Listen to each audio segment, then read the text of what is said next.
Very good afternoon to one and all. Now we are moving to the ninth session of the CH National Seminar on Grey Areas of Contemporary India. Now I'm so honored to introduce the distinguished emerging intellect of this session, Dr. Rukhaya Mohammed Koya, the Assistant Professor of English Department at Nehru College, Calicut. Dr. Rukhaya earned her PhD from the Central University of Kerala under the supervision of Joseph Koipalli with her dissertation titled The Poetics of Diaspora in Robert Frost. It is truly exciting to present ma'am, who is both a poet and a critic. She is a university rank holder and an award-winning writer with her works published in national and international anthologies and journals. Dr. Rukhaya has received numerous accolades for her writing, including recognition from the New Book Society of India. In 2016, ma'am has received Royal International Prize for Criticism, recognizing her as a promising emerging critic. That same year, ma'am has named one of the IWI's incredible women writers of India. She has been featured alongside the notable Indian essays such as Arun Shuri, M.J. Akbar, Pankaj Mishra, A.K. Ramanujan on the American website humanitiesinstitute.org. In 2020, she was honored with the Women Empowered India Gifted Poet Award, recognizing her as a powerful emerging voice. The following year, in 2021, ma'am has awarded the Royal International Prize for Poetry. Most recently, in 2022, ma'am was named one of the 1,000 inspiring Muslim women of Kerala as part of the global initiative Rising Beyond the Ceiling. So I heartily welcome ma'am to this session. For the session, we are Dr. Lakshmi ma'am for chairing the session. Ma'am is the HOD of the Department of Journalism and Mass Communication. We know CHR is working under the Department of Journalism and Mass Communication. So we have apt person for chairing the session. I welcome ma'am too. I welcome all the audience to the session. Thank you.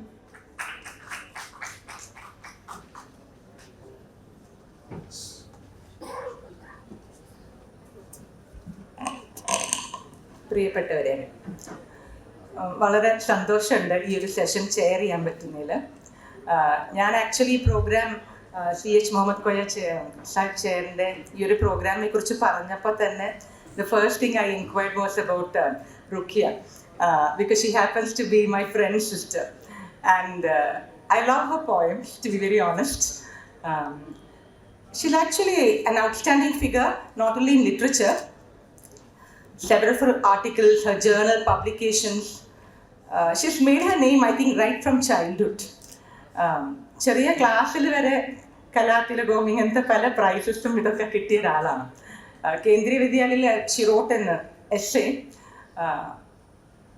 seeing Gandhi through the eyes of the ordinary small child. I think that topic, I was thinking, even today we need to analyze such issues. Contemporary നമ്മുടെ ഇന്ത്യയിലെ grey areas. What are these grey areas? She is going to talk to me about gender, trapping women in immenseness and resisting through re-representation. How often women are stereotyped, how they are portrayed. I think we'll go into the details after her talk, but certainly it is a very relevant area in the context of the Me Too movement, in the Hema Committee report, and so many happenings in and around our society. We need to think about it in detail. So, over to you, Rukhaya. I'm particularly happy because the CH Mohammed Koya chair is working in collaboration with the Department of Journalism and Mass Communication. So, we are so happy and privileged to be a part of this wonderful initiative. I had come here for the inaugural program also, very well organized, and I think it's a great service to society at large. So, once again, I appreciate the people who have started all this. Thank you. So, over to you, Rukhaya.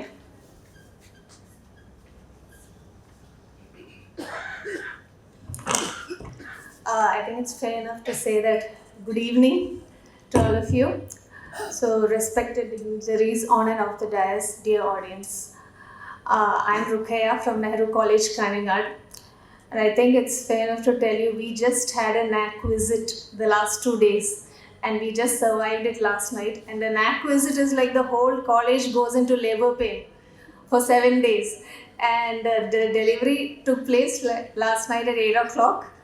The mothers find that the baby still awaited. So what I want to tell you is that this is a speech written at the last moment, but I hope to do some justice to the organizers for having invited me to this prestigious chair. And thank you so much for your faith in me.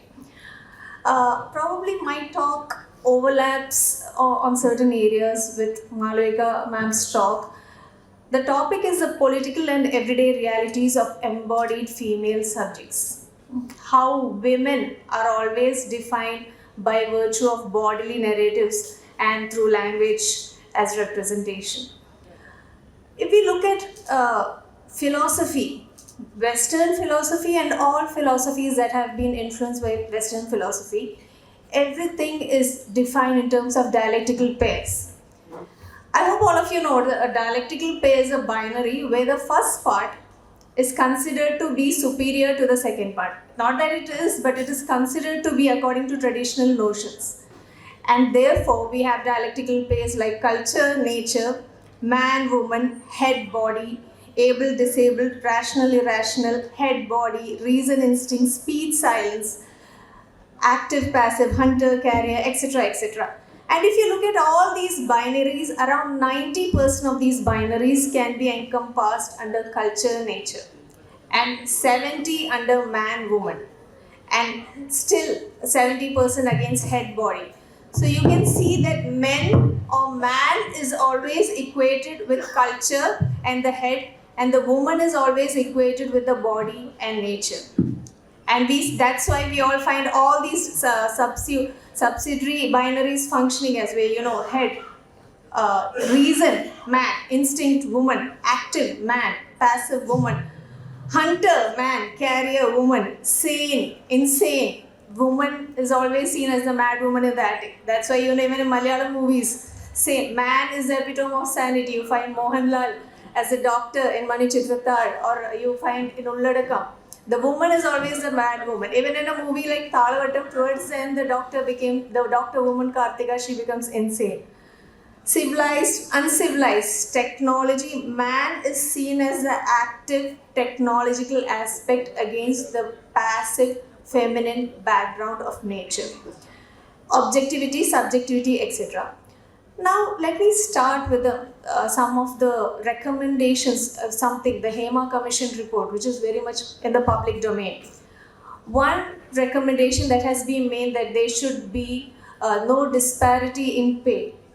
If you look carefully, most of these pay disparities, it comes from in Marxist theory, it is called the theory of Clausewurst, where during the initial processes of history, human history, the mental and physical aspects of work were intertwined.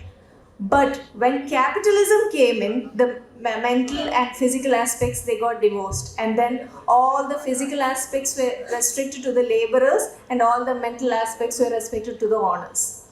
And this system you find extending to all systems of thought, right? From, all workspaces, right from the family itself. You find women doing all the manual work and men doing all the mental work, and that is why even you call this in theory feminist geography. The house itself is divided, the living space and hall, where all the mental decisions are taken by man and all the physical work is done by woman. And here also women are defined again in terms of the body, even while in the kitchen.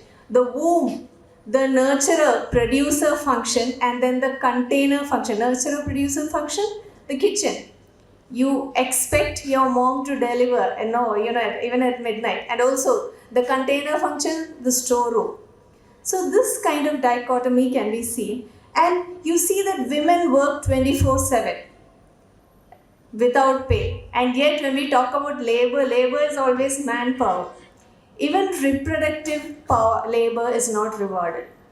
And you see this kind of idea you can find in movies like The Great Indian Kitchen, where the woman is described only in terms of the body, her manual work, and you find that suddenly, when one day, when this source of cleanliness, when she gets her periods, suddenly she becomes a source of pollution itself. And you find this impurity of her body, it extends to a whole persona, and then you find it further extended to the whole community itself, with a subtle reference to the Sabrimala issue. The Sabrimala issue, women who of a certain menstruating age were not allowed to enter into the temple. The problem comes when even in Islam, we don't allow women are not allowed to probably touch the Quran when she's menstruating. But to say that they are not always supposed to touch the, that's when the problem comes, and we are defined only by virtue of your bodies. And you find it really sad that this kind of their relegation to the body based on menstruation, while menstrual culture itself, you call it metaformic theory, it was the basis of most of our material culture. Most of the things in our material culture was today defined actually by menstrual rituals. And this is something defined by Judy Grant in a book, Blood, Bread and Roses, How Menstruation Created the World. So, in September 2018, a judgment of the Supreme Court of India ruled that all Hindu pilgrims, regardless of gender, could enter the temple. And any exception placed on women because of biological differences violates the constitution. And they said that it specifically the ban violated the right to equality under Article 14 and the right to freedom of religion under Article 25. Also, you see in most of the Semitic religions, Christianity, Judaism, Islam, women are sometimes relegated based on the basic idea of creation, that woman was created from the ribs of man, or woman was created second. If you look at it logically, I certainly think that the second creation by any creator will be better. Nobody creates something worse than they have already created. Right? Look at your updated iPhone 14. It's always better than iPhone 13. And to think that God would do so, that is blasphemy. So I think that is actually something in our favor, that you say that woman was created second and from the ribs of man. And then again I talked about the woman-nature dichotomy. Look at all the natural disasters. They are named after women. Cyclone Katrina, Cyclone Tracy, have you ever heard of a Cyclone Raju? No. All women, all natural disasters, proving this kind of dichotomy. And not only, even the language, it is sexist. They say this one was flirting with a certain coastline, this one was temperamental. And there was a famous feminist called Roxy Bolton. She fought against this phenomena. Why are all, even tsunami sounds like a woman. Why are all natural disasters named after a woman? And ironically, when she passed away, in the New York Times, the obituary called her a tempestuous feminist. They paid great justice to her. Even, in the Hema Commission report, coming back to this, there is the idea to, dissent against organized sexual exploitation where women are objectified.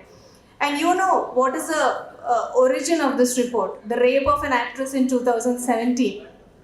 And interestingly, one of her closest friends, Mr. Prithviraj, he says she was almost, she was in trauma. And I remember the quote of one of the leaders who said, the rape did not happen, because if it happened, she would have committed suicide. So that is what, but because she overcame it, apparently the rape did not happen. And even, so-called progressive friends of hers, like Mr. Prithviraj, he was one of the people who helped her overcome. But he had made a declaration that day, that he will not say any kind of misogynist dialects like nee verum pennana. You might have seen that film that he directed, his directorial debut, Lucifer. How Mohanlal is glorified as a hyper-masculinity. And what is the role of the only soul female superstar Manju Harrier in that movie? And if you also notice, there's an item song towards the end of the movie. ആ item sound ആ മൂവിയുടെ നെറേറ്റീവിൽ ഒരു ആവശ്യമുണ്ടോ? ഇല്ല. So the term item itself shows objectification and how women are parodied as body. And it is ironically this kind of reification that leads to objectification. If some of you have watched the movie Animal, in that Ranbir Kapoor, praises Rashmika Mandana, says she has a huge pelvis, so you will create a lot of babies. So there also she is restricted to the body. And the sad part is movies not only reflect reality but also influence it. And therefore Michael D. Certeau says our stories order our world, providing the mimetic and mythical structures for experience. And what kind of lesson are we giving our new generations? Item songs, compromising artists, casting couches. Woman is always presented as a spectacle. Always as a spectacle, as a cabaret dancer, as an item, or a ghost. There's even a stereotype of how women is produced as a ghost, right? Long hair. Have you ever seen a ghost wearing a color sari with short hair? No. Always, and there's a kind of, what do you call in theory, the monstrous feminine, like these natural disasters. And the men are always very friendly ghosts. Jairam in a certain mob, Amitabh Bachchan in Bhootnath. So here also they are respect to their bodily, instinct features. And this is why, due to these mass production of items that probably theatre, called the culture industry, the mass production of items as human beings, stereotypes. And I don't know if you've come across this, something called disembodied voice. Disembodied voice means the voice minus the body. You will not find this with women actors because only men can function as disembodied voices. Women are always connected to the body. Men can function even without the body. That is why you find the solid baritone of probably Mammootty or Amitabh Bachchan telling the whole story because they can function. But how are women portrayed? They are always connected to the voices of the body. Shrieks, cries. You never see them mouthing anything intellectual, or you never find them disembodied. And even when all this is happening, when even the women's collective was formed, they were attacked, memes were made out. And this so-called organization, the irony is that it is called Amma. That is the greatest irony. And now coming to some pertinent social issues, we recently had the Kolkata rape case also. There also, the woman was actually treated as a body in space. Actually, a doctor has all the right to go to the seminar hall. She is supposed to be provided security. But the very principal of that college asked, what was she doing there at that time of the night? Her very identity is questioned. When they said that this amount of semen was found within her, she was labeled as not normal. And if you look at the Nirbhaya case also, there also the woman was located as a body in space. When she died, she was not seen as an autonomous being. The questions asked were, what was she wearing that night? Why was she out late? What was she doing with a boyfriend? But the same thing, after 4 days, when a small girl of 4 is raped, all these questions become irrelevant. What was the girl wearing? Was she out with a boyfriend? What time was she at? So, and also another important thing with the Nirbhaya incident was, all know about the judgment. One person, in spite of having committed this heinous crime, he was asked to be condoned because he was just 6 months short of being 18. Just imagine, he was the person apparently who lured her. The girl was not only killed, she was destroyed. And you had iron rods put into her intestine. And in spite of that, they said just because he's 6 months short of 18, he should be condoned. And therefore, in India, we have a culture where a man cannot marry before 18, but he can rape before 18. So that is the irony. And Freud also says, Freud is also very misogynist. He says women have penis envy, again, restricting to the body. And they say men have castration anxiety. Women should be happy because they have no penis, they should not have any castration anxiety. So they need not have any anxiety, and not only that, what kind of envy against such a rape culture? So that is some question. Even Freud, when he talks of the womb, he equates it again. The disease called hysteria. It comes from the word Latin hysteron, the womb, wandering womb, meaning hysteria. Only women are susceptible to being mad. And another important thing is, if you look at sexism, it is always treated as a parallel with speciesism. Women are always seen as animals. How do we see them? We see them only as bodies without any intellects. So ladies also are without any intellect. This is a kind of, parallel that is made.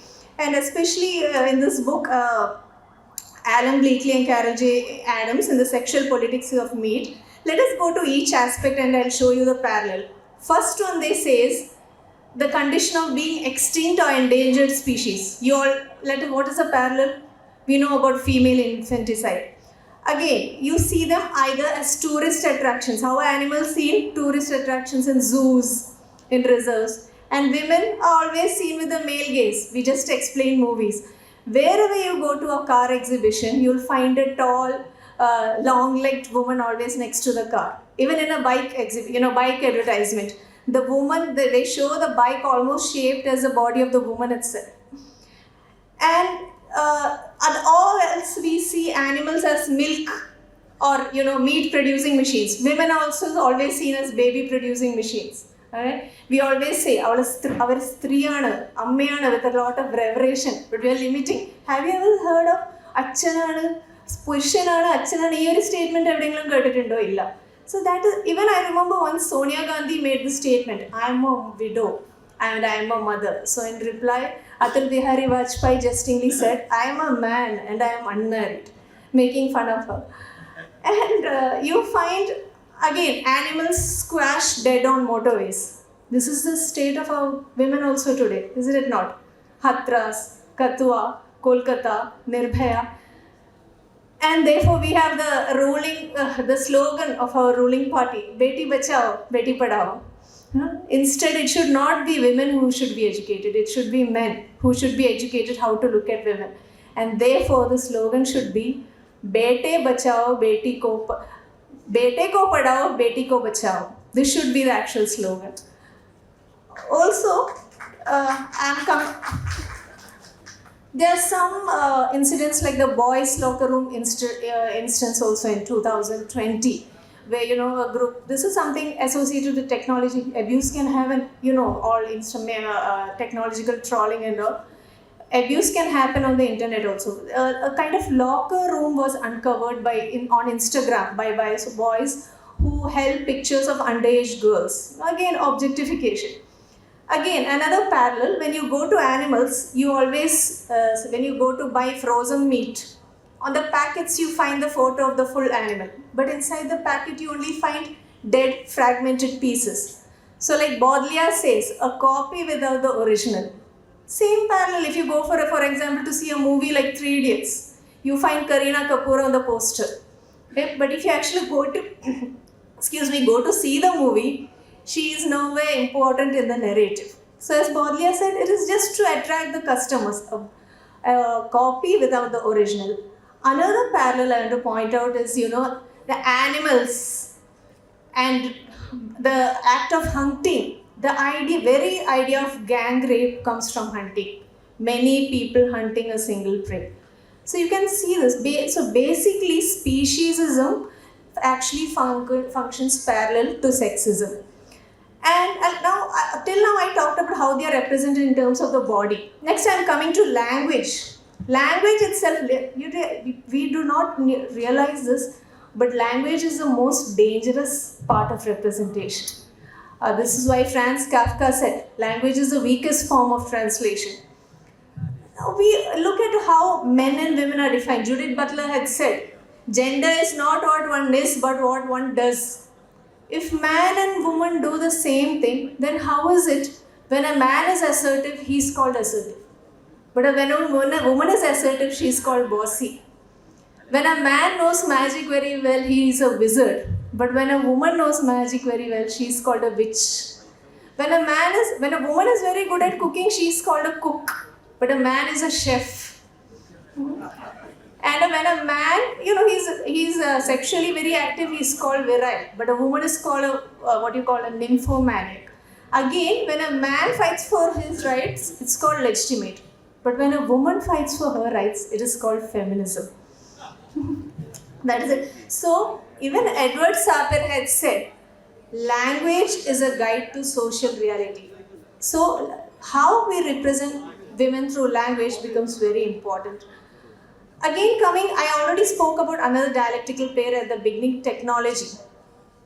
Technology is not so innocent.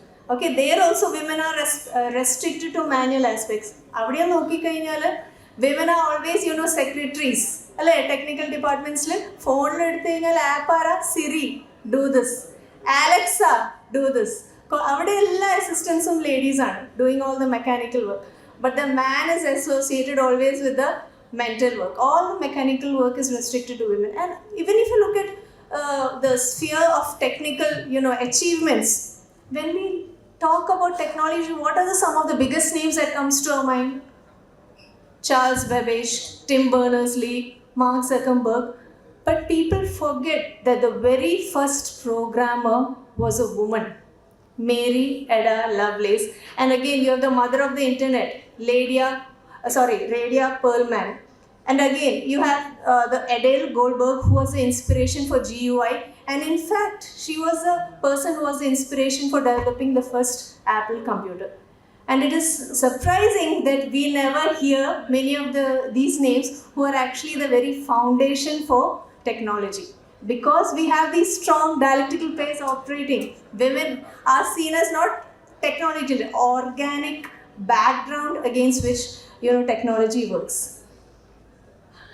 Now, talking about women's representation in political bodies, the Constitution passed the 106th Amendment Act, popularly known as the Women's Reservation Bill, Nari Shakti Vandan Adhiniyam. It was introduced in Lok Sabha on 19 September 2023 during a special session.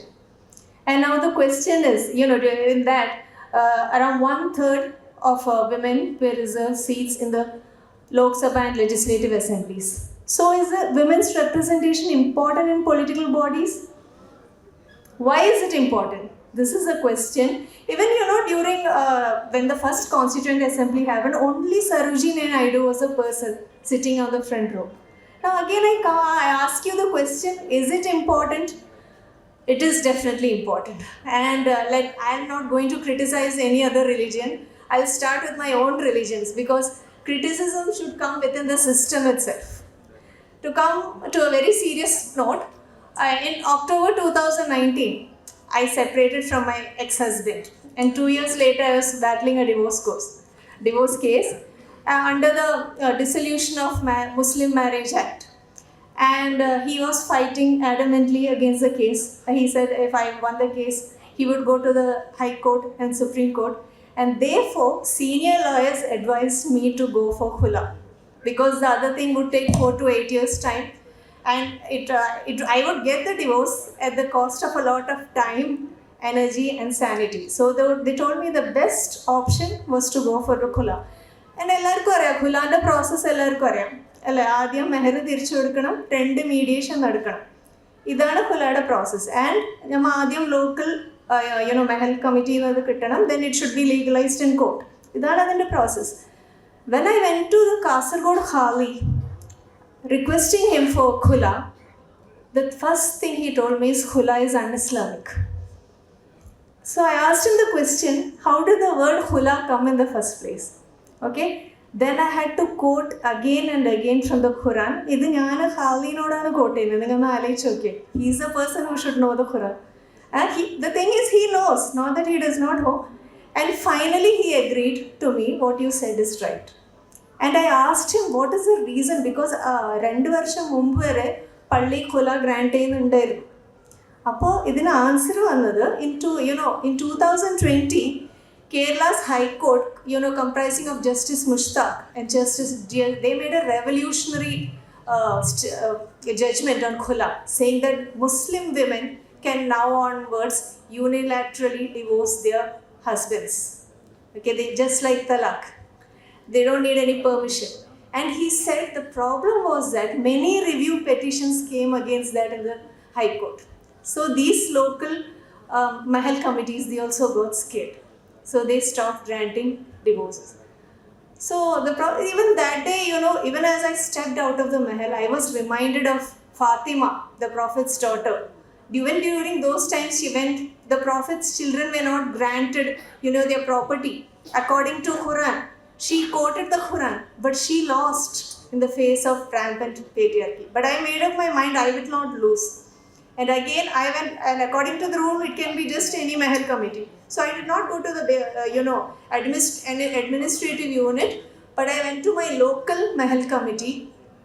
The president was a advocate, Dr. Zakir. He granted me the divorce and I placed it in court. So, I would like to also state a question that one of my writer friends, Mr. Shahjahan Madampat, he says in one of his articles, if equality and human dignity are central to Islam, how can Muslims continue to promote and defend rules and practices that militate gender equality?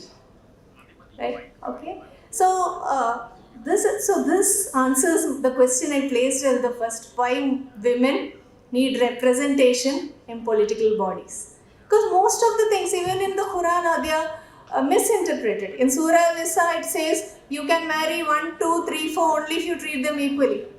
And the very next part it says you can never treat them equally. But the second part is never highlighted by male scholars. That is because we do not have enough feminist Islamic scholars or people who interpret it. So, I'm making this statement because even this is personal, but definitely the personal is political and the political is personal, as Shulamit Firestone says. And that's why Muslims, women or any women's representation, so the best thing would be for me to criticize my own religion. As I told you, dissent should come from within the system. Women's representation is necessary to any political decision making in a way that it is accountable, equitable, responsive, participatory, and also accountable.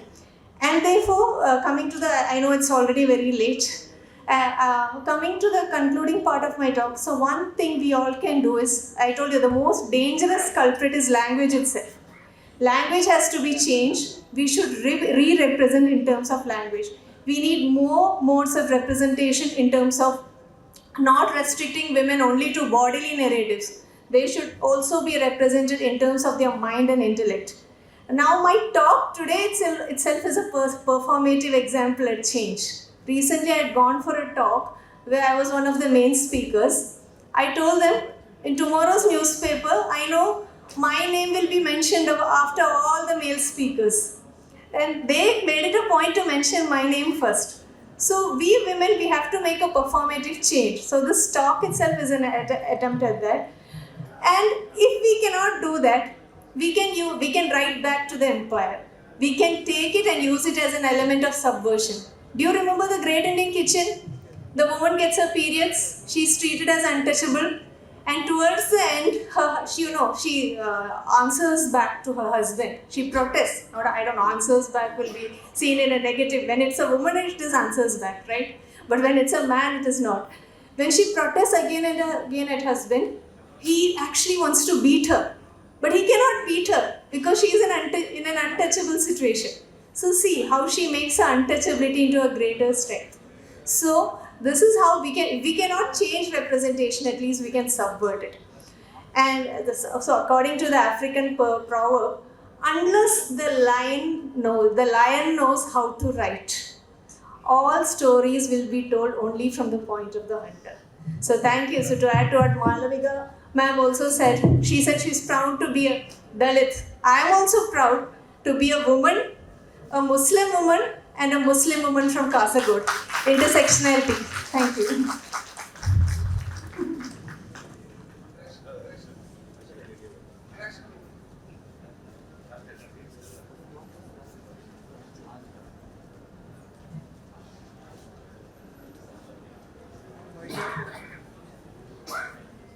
Hello. Yeah, that was such a thought-provoking talk. from the heart, including your personal experiences, which made it all the more feminist, I think. നമ്മൾ feminist എന്ന word ഉപയോഗിക്കുമ്പോൾ തന്നെ പലരും എന്നോട് പറയും, അയ്യോ ഞാൻ feminist അല്ല. കാരണം അവരുടെ മനസ്സിലേക്ക് വരുന്ന ചിത്രങ്ങൾ സുകുമാരി ഹാൻഡ് ബാഗും പിടിച്ച് ലിപ്സ്റ്റിക് ഇട്ട് സ്ലീവ്ലെസ് ബ്ലൗസ് ഇട്ട് വീട്ടിൽ ഒരു പണിയും ചെയ്യില്ല, ഭർത്താവ് എല്ലാ ജോലിയും ചെയ്യും. അയ്യോ ഞാൻ ഫെമിനിസ്റ്റ് അല്ല. These are told by students who are doing research on feminism. So I said any democratic person has to be a feminist. Otherwise you can't be a democratic person. If you believe in democracy, you have to be a feminist. There can be different layers of feminism. She took you through the annals of how the media, the advertisement scenario, the contemporary scenario, rape, violence against women, domestic violence. So now I think I can welcome questions from you all. Or any comments or interactions. Maybe I can start. Rukhaya, I was thinking as you spoke, the scenario is gloomy, I agree, but don't you think it's still, there is somewhere there is hope. Like where women were not, many people say, Panditram rape on the I would beg to disagree because this thing was happening all along, it was never reported. Even today, rape is under-reported. At least today people come forward and say, even though aspersions are cast on the character of the woman or the way she's dressing and all that, people have started coming forward. And I think men have also, to a certain extent, started understanding that the second sex, as Simone de Beauvoir said, is equally important, and perhaps it's the first sex itself. So, as she said, the personal is so political. So, don't you think there's some hope? There is hope, but I ever told you my personal experience. Matte Michael. Is it on? As I told you, there is some kind of hope because some of these things are coming into the political public domain and also the political domain. But the problem is, during earlier times there was no education. But now people are getting educated. And the dangerous part is when most of these comments are coming from educated people. That makes it all the more dangerous. And look at it, my own personal case. The scholars telling me this, I am a woman with a PhD degree. If this is my condition, what is the condition of the uneducated women in our country today? That becomes a problem. And also, you talked about we have this thing coming into the media domain, into the open. We are in times when at one point we would question how did the Holocaust happen. We feel it is something it is so gruesome, and how did humanity even allow it to happen? And in today's world, we think it will not happen. But look at what is happening in Palestine. In spite of having all the evidence, and as Madam said, that in spite of that, so many educated people are being silent about it. I think that's the spiral of silence, they say. Spiral of silence. People just... Even all religious scripture says when injustice is happening, to keep quiet itself is a kind of injustice. And that is the greatest injustice you can do. സിനിമയിലെ സ്ത്രീ കഥാപാത്രം വലിയ രീതിയിൽ ഈ അടുത്ത കാലത്ത് ഉണ്ടായിട്ടാണ്. ഈ ആനുകാലിക കാലഘട്ടത്തിൽ വനിതകൾ സംവിധായകയും തിരക്കഥാകൃത്തുമെല്ലായിട്ട് വന്നിട്ടും എന്തുകൊണ്ട് വനിതകളുടെ ഭാഗത്ത് നിന്ന് ഒരു കരുത്തിട്ട സ്ത്രീ കഥാപാത്രമുള്ള സിനിമകൾ വരുന്നില്ല? So the problem is we are struck in a commercial industry. In the case of Amma also, some of the superstars are, because all the distributing rights, all the power lies in certain actors. I'm not mentioning their names explicitly here. Even probably that is why some of the two major superstars are keeping quiet. So if this is the state of the women, they are forced. There is change. We have like Mohandas and you have Anjali Menon, the directors who are bringing about change. But the problem is, since this is a male-dominated industry, all the movies are made from a male gaze. And all male even you find within the male system itself, even the male superstars are apparently weak. Avar idhare oru public statement idhare cheyidittillo sir idine kurichu, because avarku thanne pediya pinne atrayum dominance illa superstardom ulla oru industry il.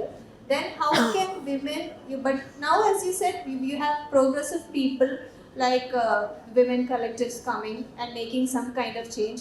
And I'm proud to say, some people say that, women came and they highlighted the Malayalam film industry very badly. But no, this is the first time that women, this happens probably in every film industry. But the first cleanup initiative was taken by women in Malayalam film industry, and we should be proud of that. ഒരു സ്ത്രീ film ഉണ്ടാക്കിയിട്ട് അത് woman centric ആയി ആക്കുന്നത് I think would be a very simplistic solution to the whole thing. This revival has to come from society, not only from woman. ഇപ്പോൾ നമ്മൾ ഈ gender space എന്നൊക്കെ പറയില്ലേ, ഇപ്പോൾ in case I just feel a bit down and I want to loiter in the roads near my house, people would say, oh, teacher എന്താ ഇങ്ങനെ വെറുതെ നടക്കണം. But if my husband has a tiff with me and he just walks in the road, nobody would say. So don't the roads belong to us? Thrissur Pooram സ്ത്രീകൾ കാണാൻ പോകുമ്പോൾ അവർക്ക് തോണ്ടലും പിച്ചിൽ അവരെന്തിനാ അവിടെ പോകണം, അവർക്ക് ടി വിയിൽ ഇരുന്ന് കണ്ടാൽ പോലെ. I have heard this comment. So Thrissur Pooram doesn't belong to us. We also pay the taxes. And even those who don't pay the tax, നമ്മളൊരു തീപ്പെട്ടി മേടിച്ചാൽ പോലും 10 പൈസ ടാക്സ് കൊടുക്കണ്ട. So these public places belong to us also, belong to the woman. So I think the solution cannot be only from one woman director or not. It has to come from society at large. Even the women themselves tell me, recently I met a lady who said, എൻ്റെ ഭർത്താവ് ഇടയ്ക്ക് തല്ലും, ഭർത്താവല്ല അയാൾക്ക് തല്ലാലോ. So she herself is a victim. She's a victim actually. So we try to empower them, but I think it can be a very long drawn process. And many of the first feminists were men. So I don't think there can be a gender binary in that. I would like to add to what Madam said, that there's a term called hyper-normalization. എല്ലാവരും hyper-normalizationന്റെ കാലത്തിലാണ് we are existing. Certain things it has been normalized so much that we don't even realize. I'll give you an example. During the pandemic time, I was using my laptop in my place. My sister is a professor at Farouk College. When I went to her house, I started using her laptop. Her laptop was very fast. And that is when I am realizing the difference. I am so much normalized to my own laptop that I did not even realize that it functions slowly. This is how normalization happens. And now we are in the age of hyper-normalization. We know everything also, and nobody wants to protest. So women also, over the years, when they are conditioned to abuse, they don't even know it is abuse. They don't even know their place in the film industry. But now you have progressive intellectuals in the Malayalam industry. They are making, that is why for the first time in history, you have this revolution coming with the Hema Commission report. And hopefully there will be change. As ma'am said, there is hope. Yes. ഞാൻ എൻ്റെ ചോദിച്ചോളൂ.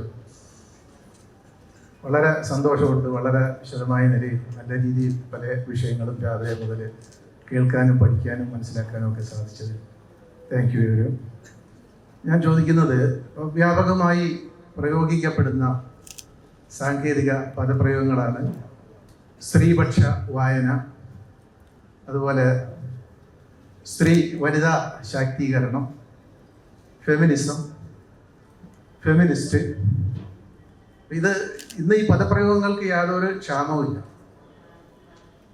അടുത്ത സമയത്ത് കമല സുരയ്യയുടെ കൃതി വായിച്ച സമയത്ത് ഇങ്ങനെ ശ്രദ്ധയിൽപ്പെട്ട ഒരു വരി, ഒരാൾ ഫെമിനിസ്റ്റ് ആകുന്നതോടുകൂടി അവളുടെ ശബ്ദം കറ എന്ന് മാറും.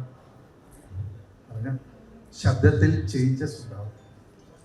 പിന്നീട് അവർ പറയുന്നത്, സ്ത്രീ തൻ്റെ ദൗത്യത്തിൽ, തൻ്റെ കുടുംബത്തിൽ നിർവഹിക്കേണ്ടുന്ന ആ ഉത്തരവാദിത്വത്തെ സംബന്ധിച്ചും ദൗത്യ നിർവഹണത്തിനെ സംബന്ധിച്ചുമാണ് ആ രചനയിൽ അവർ വളരെ വ്യാപകമായി ഓർമ്മപ്പെടുത്തുന്നത്. അപ്പോൾ മൊത്തത്തിൽ കണ്ടുവരുന്ന ചില സ്വഭാവങ്ങളും വ്യാപകമായി പ്രചരിപ്പിക്കപ്പെടുന്ന ചില തത്വങ്ങളും വെച്ച് നോക്കുമ്പോൾ ഏകദേശം 35ഓളം PhD തീസിസുകൾ പരിശോധിച്ചപ്പോൾ അതിലെല്ലാം ഇവരെ വിശേഷിപ്പിക്കപ്പെട്ടിരിക്കുന്നത് ഒന്നെങ്കിൽ ഫെമിനിസ്റ്റ്, അല്ലെങ്കിൽ സ്ത്രീകൾക്ക് വേണ്ടി മാത്രം വാദിക്കുന്ന ഏതോ ഒരു പ്രത്യേക ഒരു വാദക്കാരി എന്നുള്ള അർത്ഥത്തിലാണ്.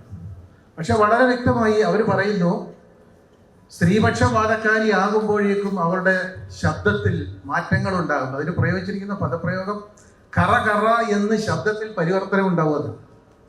ഇപ്പം എനിക്ക് എൻ്റെ സംശയം, ഇതെങ്ങനെയാണ് ഞാനൊന്ന് കൂട്ടി യോജിപ്പിച്ച് ഇതിനൊരു ഉത്തരം കണ്ടെത്തേണ്ടത് എങ്ങനെയാണ് ഞാൻ എൻ്റെ വിദ്യാർത്ഥികൾക്ക് ഇത് മനസ്സിലാക്കി കൊടുക്കേണ്ടത് എങ്ങനെ എന്നാണ് എൻ്റെ ഒരു വളരെ ലളിതമായ ഒരു സംശയം. ഒരു നല്ല വിശദീകരണം ഞാൻ പ്രതീക്ഷിക്കുകയാണ്. എൻ്റെ പേര് യൂസുഫ്, ഞാനൊരു അധ്യാപകനാണ്. Hello sir, thank you so much for your question. സാറിൻ്റെ ആ ചോദ്യത്തിൽ തന്നെ ആൻസർ ഉണ്ട്. സാർ ആദ്യം പറഞ്ഞില്ലേ, some things are called women poets, women empowerment. അവിടെ ആ വിമൻ എന്നുള്ള പ്രിഫിക്സ് നമുക്ക് ചേർക്കേണ്ട ഒരു ആവശ്യമുണ്ടോ? So that itself shows, you know, normally while making any chart, normal things are not marked, but what is seen as abnormal or odd are marked. And that is why only when some you say Muslim women, women writers, women, you know, empowerment, we have women are added because suddenly, you know, you feel they are, as I earlier said, when a man fights for his rights, it is normal, it is legitimate. But suddenly when a woman fights for her rights, whether it's Sakshi Malik, Vinish Phoga, that is suddenly called feminism. As though women are asking for something extra. We are not asking for something extra, you know, but even in the Quran it says, you know, man and woman are not made equally. They are made reciprocally. Each complements the other, but they should be treated equally. So that is the way the problem comes. So if you said that if the difference itself was not there, there would not be so much hue and cry in the first place. That is my answer. There's an African feminist, I think her name was Alice Walker, I'm not sure. Her grandmother was a very loud-spoken, dominating woman who, I wouldn't say dominating, someone who spoke her mind. So when she was small, this lady, people used to say, oh, she's like Alice, her grandmother. Her പേര് വേറെയുള്ള പേരാണ്. I don't remember her name exactly. I think it was Alice Walker or someone else. Anyway, a black woman, a black American feminist. അപ്പോൾ പറയും, കൊച്ചായിരിക്കുമ്പോൾ തന്നെ ഇവിടെ കാര്യങ്ങൾ പറയണം, എന്തുകൊണ്ട് അമ്മ അങ്ങനെ ബ്രദറിന് സ്കൂളിൽ പോവാം, എന്നെ സ്കൂളിലേക്ക് വിടുന്നില്ല, അടുക്കളപ്പണി എന്താ എന്നെ ചെയ്യിപ്പിക്കണം. ഇവള് ശരിക്കും ഇവരുടെ അമ്മയെ പോലെ തന്നെയാണ്.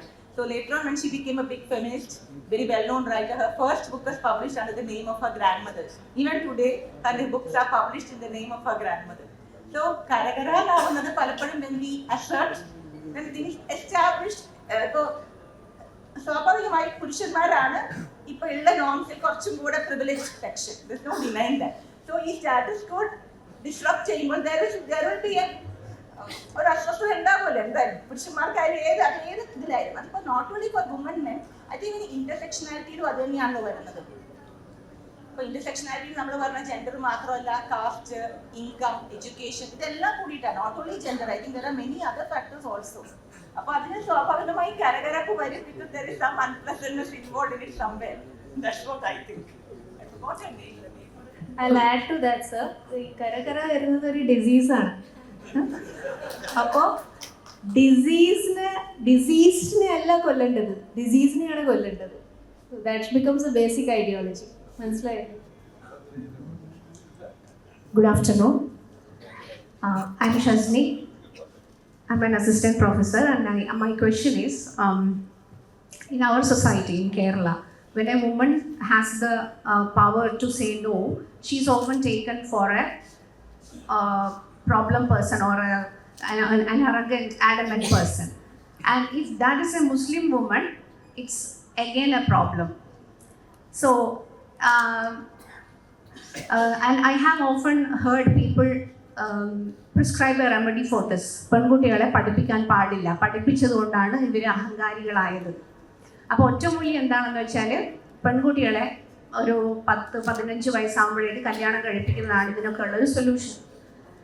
And my question is, ഈ ഒരു attitude, is this the problem with the religion or with the people? And the second one is, how can we teach the society, educate the society to respect another's boundary, be it a man or a woman, because we need to practice mutual respect to coexist in a world, and it doesn't have to do anything with being a woman or being a feminist. So what are the measures to be taken instead of discussing this problem for a longer period? How can we take measures to educate the society and avoid these things from happening again? mutual respect and respecting the boundaries? First of all, let me tell you, definitely it takes a lot of work, but of course the work has begun. And as you said, this kind of patriarchy exists in all, all religions, all systems. Even in a so-called film industry, we just have what is happening in a so-called progressive system. That is, and some of the things that are coming out is unimaginable. And definitely, when I also made my talk, I told you before criticizing others, the first thing we have to criticize our system itself, and dissent begins from within a system. And but this is the problem is sometimes people use religion to underscore patriarchy also. Now, in my case itself, till now talaq gave man a power to divorce his wives. But why are men so scared of khula? Why? Because it gives us kind of power in women's hand, and that is what they are scared of, and that is why this religious scholar was also against. And the problem is when educated girls like us come out and suddenly we are questioning them, and that is why probably patriarchy will try to suppress us. And I am so happy that today's initiative, CH Mohammed Koya, he was a person who had a huge vision, and it's very significant that we are talking about this today, about women empowerment. He wanted to see women go out and inspire. The second part of your question was, yes, how do we teach them? So one basic thing, some people I hear some men asking me, okay, if women do not like to be gazed upon, why do they wear provocative dresses? Why do they wear this kind of dresses? Why do they go out at a certain time, etc.? A simple question, suppose I have in my handbag a lot of money, and I have forgotten to put, zip it. Does that give anybody the right to take my money? As simple as that. Recently, for many days, we had, the Ambani wedding. They say a vulgar display of wealth. That was some of the titles. Would that give us all the right to go and steal their money? How can you take something that is not yours? As simple as that. I'm just placing a simple analogy in terms of materiality or anything. Whatever the case, you cannot place. And again, since you place this question in your religion, I will also tell you, in Islam, hijab, Quran talks about hijab first for the men. First, they should lower their gaze. Only second, hijab falls for the women. And in spite of that, we have this male gaze thing. And so, even men, instead of questioning, they can simply lower their gaze. Only after following your own hijab, you can question the second victim that comes in the Quran.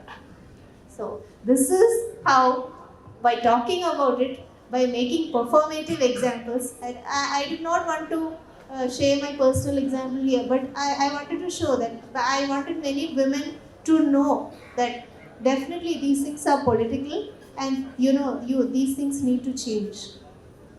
So the best thing is to re-represent the core of my talk, to subvert and to make performative actions as we are doing now, because many people are listening to us talking right now.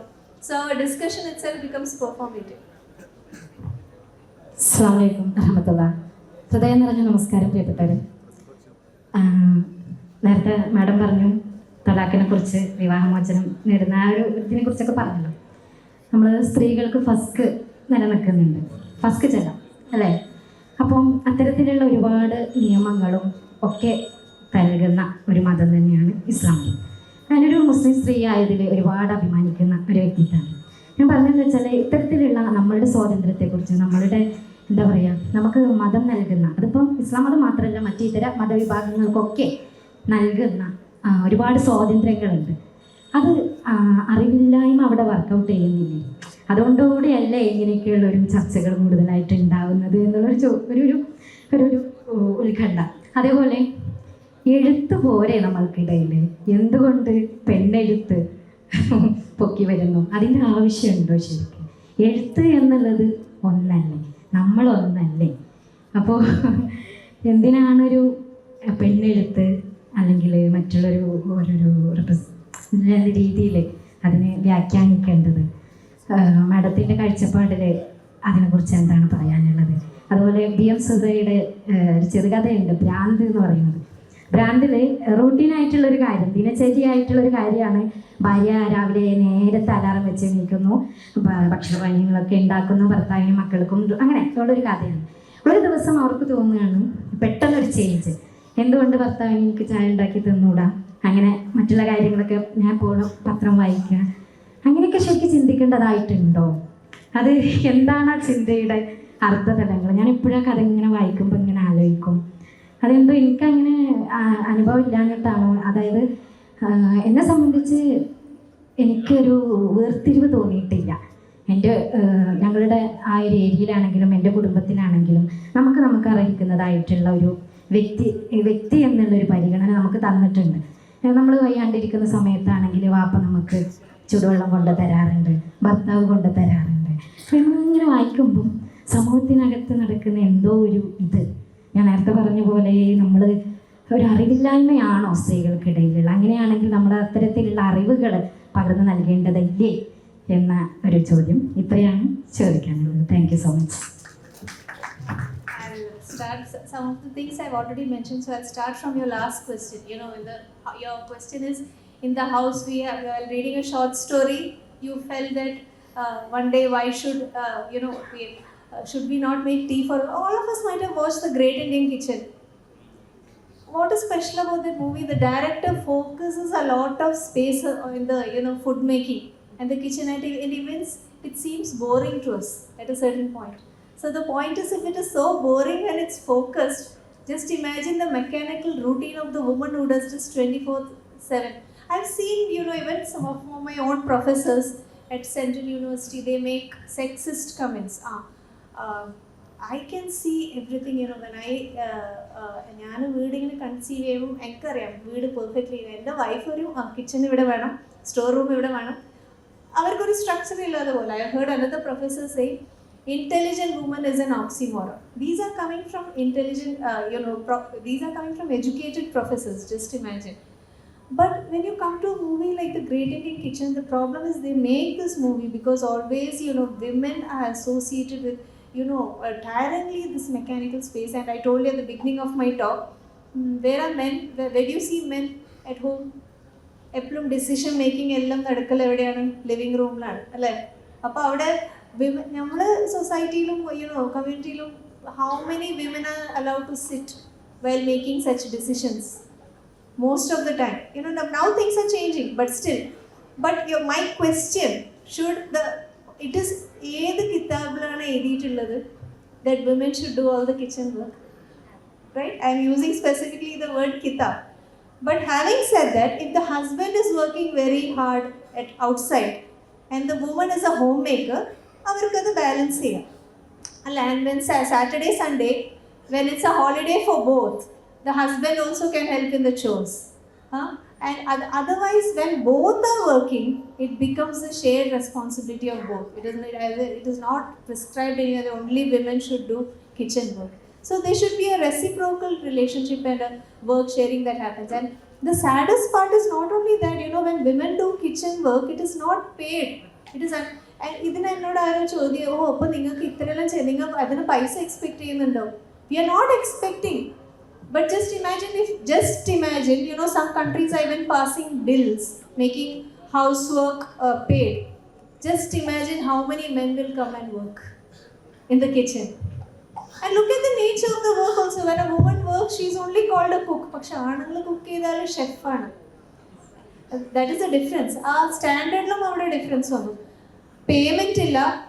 Pandemic സമയത്തും ഞാനും അന്വേഷിച്ചതാണ്, വീട്ടിൽ ക്ലാസ്സും എടുക്കണം, you have to look after house, maidum illa, so the pressure was double, and that is why work should be one thing. It is unpaid labor. Women have to also work 24/7 on Saturdays and Sundays. appo adoru justice aano? I am asking you again. allallo, പക്ഷേ reciprocal sharing നടക്കുന്നുണ്ടെങ്കിൽ then it's fine. പിന്നൊരു കാര്യം, another important thing, ചെയ്യുന്നതുകൊണ്ട് men should not take it as an obligation also. They cannot demand. Recently we had a important person come to our college, a lady who was bossing everybody around, all the men around, dominating. So എൻ്റെ ഒരു colleague ചോദിച്ചൊരു question ഉണ്ട്, നിങ്ങൾ വീട്ടിലാണെങ്കിൽ ലേഡീസിന് കുറേ boss ചെയ്യാറുണ്ടല്ലോ, പക്ഷെ നേരെ മറിച്ചായിരിക്കുമ്പോൾ suddenly it looks abnormal, like cyclone Rita, cyclone Katrina, monstrous feminine. അപ്പോൾ പെട്ടെന്ന് വിമൻ അസേർട്ടീവ് ആകുമ്പോൾ ബോസി ആവും. ആ പെർസെപ്ഷനിലാണ് ഡിഫറൻസ് കൊണ്ടുവരുന്നത്.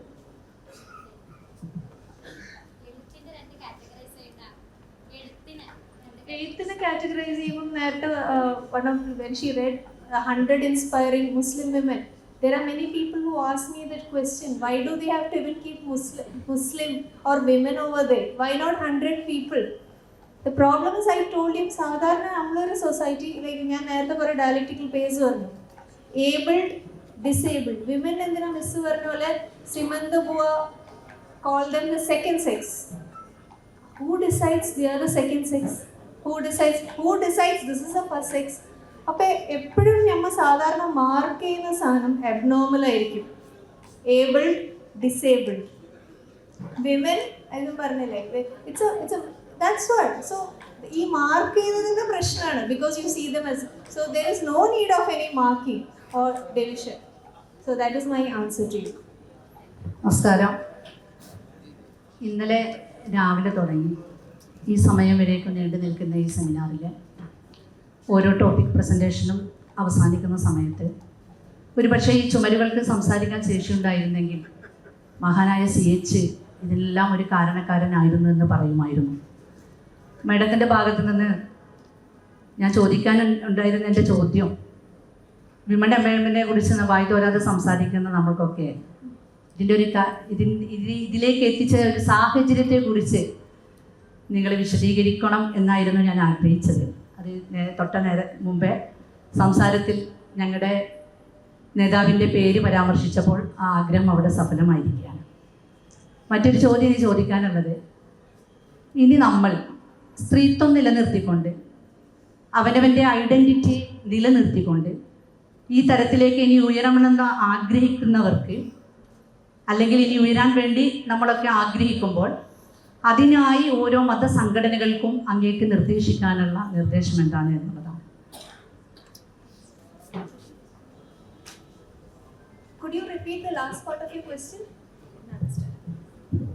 നമ്മൾ വീണ്ടും പറഞ്ഞുകൊണ്ടിരിക്കുകയാണ്, ഇനിയും സ്ത്രീ ഉയരേണ്ടതുണ്ട്, ഇനിയും സ്ത്രീക്ക് അവസരങ്ങൾ കിട്ടേണ്ടതുണ്ട്. നമ്മളൊക്കെ വിശ്വസിക്കുന്നത് ധാരാളം അവസരങ്ങളും വേണ്ടുവോളം ഉയർച്ചയിലേക്ക് എത്തുകയും ചെയ്തിട്ടുണ്ട്, പരിഗണനയും ഉണ്ട് എന്നുള്ളത് തന്നെയാണ് വിശ്വാസം. എന്നാൽ അങ്ങനെ പറയുന്നവരോട് അതിനുവേണ്ടി ഞാൻ അടിവരയിട്ട് പറയുന്നു, സ്ത്രീത്വം നിലനിർത്തിക്കൊണ്ട് തൻ്റെ ഐഡൻറ്റിറ്റി നിലനിർത്തിക്കൊണ്ട് ആ തരത്തിലേക്ക് ഉയരാൻ മതസംഘടനകളോട് പറയാനുള്ള നിർദ്ദേശം എന്താണ്? I think I have already mentioned some of the things, ഏറ്റവും ഇമ്പോർട്ടൻ്റ് ആയിട്ടുള്ള രണ്ട് കാര്യങ്ങളാണ്. ഒന്ന് പെർസെപ്ഷനാണ്, പിന്നെ ഒന്ന് റിപ്രസെൻറ്റേഷനാണ്. In Hinduism, you have Brahma the creator, Vishnu the preserver, Shiva the destroyer, all three of men. In Islam, you have 1,25,000 prophets, all are men. In Christianity, it was the son of God and not daughter who was sent out. പക്ഷേ ഇതൊരു പെർസെപ്ഷൻ്റെ കാര്യം മാത്രമാണ്. If you look at it, perception. Again, if you look at it another way, in Hinduism it says the mother and motherland are greater than heaven. In Islam it says heaven lies at the feet of mother. Okay, ഹസ്ബൻഡിന് ചെറിയൊരു place മേലെയുണ്ട്, പക്ഷേ ഒരു ഹസ്ബൻഡും വൈഫും തമ്മിൽ ഒരു 1-to-1 relation കറസ്പോണ്ടൻസേ ഉള്ളൂ. പക്ഷെ ഒരു മദറും കുട്ടികളും തമ്മിൽ 1-to-many റിലേഷൻഷിപ്പാണ്. അപ്പോൾ ആരാണ് കൂടുതൽ പവർഫുൾ അവിടെ? Women are definitely almost, all women are mothers. So it's a matter of perception. And as I told you, some of the things that women are made from the ribs of man. Second in position എന്ന് പറയുന്നത് നല്ലതാണ്. Only the better creation is always created second. ആരും അവർ ഉണ്ടാക്കിയതിനേക്കാളും മോശമായിട്ടുള്ള കാര്യം പിന്നെ ഉണ്ടാക്കുമോ? Always, iPhone, any phone, updated version of the previous one. Woman is the updated version of man. And to imagine even God, create something worse than he has already created. അപ്പോൾ ആ പെർസെപ്ഷൻ്റെ കാര്യമാണ്. If Jesus Christ was born of a miracle, why was not at least this chance given to a man? So there also woman is. So എല്ലായിടത്തും പെർസെപ്ഷനും റെപ്രസെൻറ്റേഷനാണ് മാറ്റേണ്ടത്. I hope these three examples answers your question. Okay. So mine is more of a concern. നമ്മൾ സ്ത്രീ പുരുഷൻ എന്നുള്ള ഈ dichotomy limited ആവുന്ന instances ഉണ്ടാവുമല്ലോ. Like ഇപ്പം ബ്ലാക്ക് ഹിസ്റ്ററിയിൽ അല്ലെങ്കിൽ ബ്ലാക്ക് ഫെമിനിസ്റ്റുകൾ പ്രധാനമായിട്ടും അവരുടെ പോരാട്ടത്തിൻ്റെ റെസിസ്റ്റൻസിൻ്റെ സ്പേസസ് ആയിട്ട്, റെസിസ്റ്റൻസിൻ്റെ സ്റ്റോറീസ് കമ്മിങ് ജനറേഷൻസിന് ഷെയർ ചെയ്യുന്ന സ്പേസസ് ആയിട്ട് ഫാമിലീസിനെ എടുത്തു പറയുന്നുണ്ട്. ബെൽ ഹുക്സ് അങ്ങനെ എടുത്തു പറയുന്നുണ്ട്. അപ്പം this is an instance where this dichotomy അല്ലെങ്കിൽ ഈ സ്ത്രീ പുരുഷൻ എന്നുള്ള ആ ഒരു ഡൈക്കോട്ടമി അല്ലെങ്കിൽ ഇവ രണ്ടും എതിർ പൊസിഷൻസ് ആണ്, എപ്പോഴും എതിർ പൊസിഷൻസ് ആയിരിക്കും എന്നുള്ള ഒരു ഡൈക്കോട്ടമി ഫെയിൽ ആവുന്ന ഒരു ഇൻസ്റ്റൻസ് ആണത്. അതോടൊപ്പം ഈ സ്ത്രീകൾക്കിടയിലുള്ള അധികാര വ്യതിയാനങ്ങൾ, ഹൈറാർക്കീസ്, അതിനെയും കൂടി ഷുഡിൻ ബി ഇൻക്ലൂഡിങ് അല്ലെങ്കിൽ നമ്മുടെ ആർട്ടിക്കുലേഷൻസ്. ഐ വാസ് വണ്ടറിങ്, ഇപ്പൊ എവിടെ ഇരിക്കുന്ന ഈ പുരുഷന്മാർക്ക് എത്ര സ്ത്രീകൾ അവരുടെ പേട്രിയാർക്കി കൊണ്ട് അവർക്ക് ഒപ്രസ് ചെയ്യാൻ പറ്റും? ഇവരെ ഈ ഇരിക്കുന്ന പുരുഷന്മാരെ മുഴുവൻ ഈസിലി സാമൂഹിക അധികാരം കൊണ്ട്, ജാതി അധികാരം കൊണ്ട് ഡോമിനേറ്റ് ചെയ്യാൻ പറ്റുന്ന സ്ത്രീകൾ എന്ന് പറയുന്നത് ഇതിന്റെ ഒരുപാട് മൾട്ടിപ്പിൾസ് ആണ്. അങ്ങനത്തെ സ്ത്രീകൾ ഈ ലോകത്ത് എക്സിസ്റ്റ് ചെയ്യുന്നുണ്ട്, അല്ലെങ്കിൽ അങ്ങനെ സ്ത്രീകളും പുരുഷന്മാരും എക്സിസ്റ്റ് ചെയ്യുന്ന ഒരു സാമൂഹിക ക്രമമാണിത്. അപ്പൊ ഈ ഡൊമിനേഷൻ, ഓപ്പറേഷൻ, ഇതിനെ നമ്മളെപ്പോഴും ഈ മെയിൽ ഫീമെയിൽ എന്നുള്ള ഒരു ഡൈക്കോട്ടമിയിലേക്ക് ലിമിറ്റ് ചെയ്യുമ്പോൾ അതിൻ്റെ അകത്തുള്ള complexities are be missing out എന്നുള്ളതാണ് എൻ്റെ ചോദ്യം. Definitely, yeah, if you remember, ഞാൻ ടോക്ക് തുടങ്ങുമ്പോൾ തന്നെ I talked about this dichotomy, binary, dialectical pair. അവിടെ നിന്നാണ് തുടങ്ങിയത്. You remember all the different dialectical pairs, culture, nature, and if you look at all the dialectical pairs, എല്ലാ binaries, it comes under man, woman. The problem is in this dialectical pair, the first one is considered to be superior to the second, and it comes in this power politics between these dialectical pairs. And I told you that woman and man are not created equally.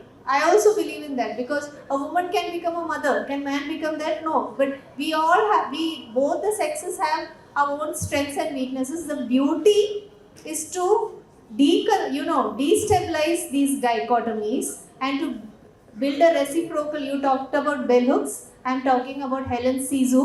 Helen Sizu in her 30s, she says the problem comes in this power politics when one tries to become superior or equal to the other.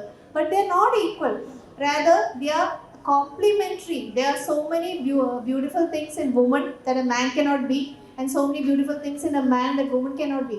So, other than a dichotomy തന്നെ deconstruct ചെയ്തിട്ട് ഒരു Helen സീസു പറയുന്ന പോലെ ഒരു reciprocal, അങ്ങോട്ടും ഇങ്ങോട്ടും സപ്ലിമെന്റും കോംപ്ലിമെന്റും ചെയ്യുന്ന റിലേഷൻഷിപ്പിലേക്കാണ് എത്തേണ്ടത്.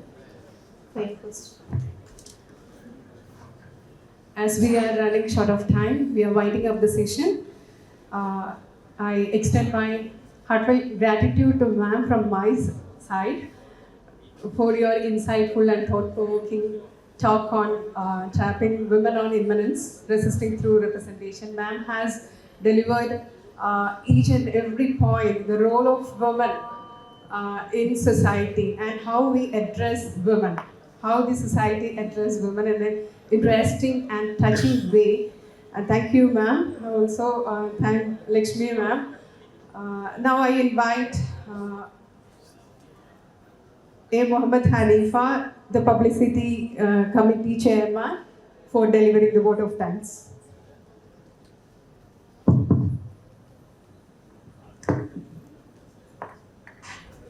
അസ്സലാമു അലൈക്കും, എല്ലാവർക്കും നമസ്കാരം.